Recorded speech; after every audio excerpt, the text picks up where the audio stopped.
Let's get into the news of the day, February 28th, 2023, the launch of the 7950X3D AMD Ryzen 9 processor. That's a little bit of a mouthful.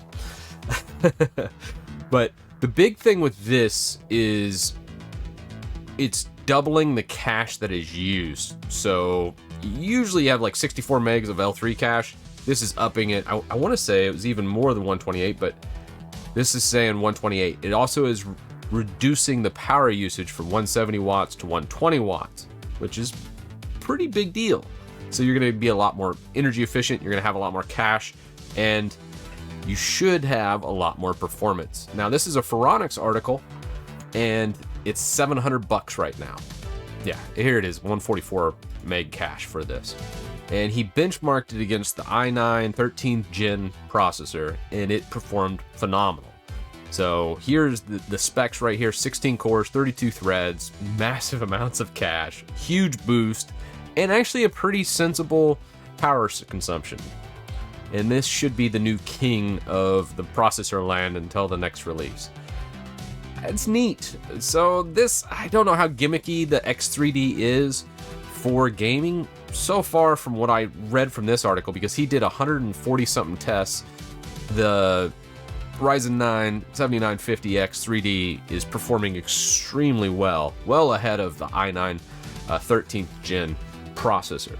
So you're seeing almost everything considerably better, especially when it comes to gaming, because it's able to leverage some of that cache.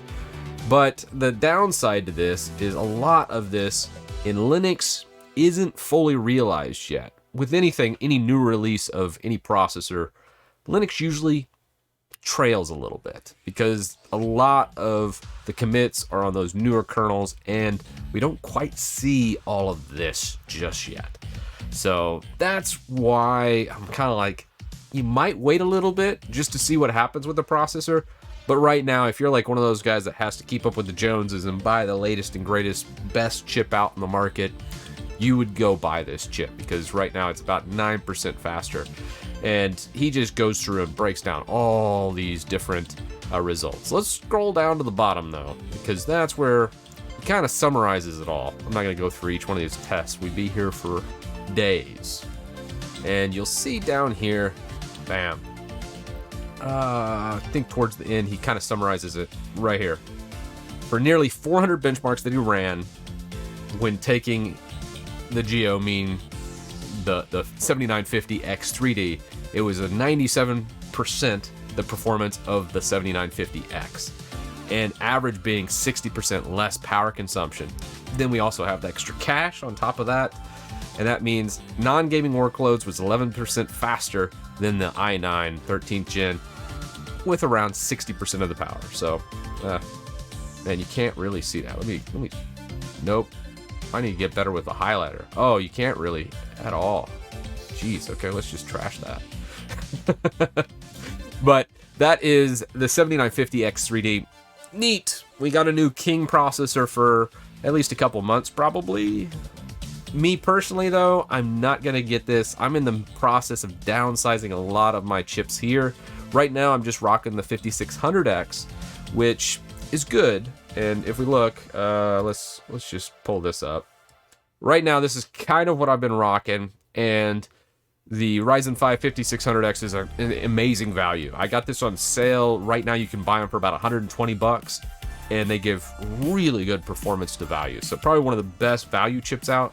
It's my current recommendation, but I really want to see what the new 7000 series APUs look like from AMD, because I only usually play pretty old games, and I usually game at 1080p, and APUs are starting to get to the point where if you're a 1080p gamer, this latest generation coming out, like the 7000G series, is usually how they market the AMDs.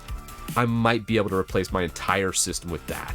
And that would be absolutely amazing, to not even have a GPU anymore, just run with an APU. That's my goal.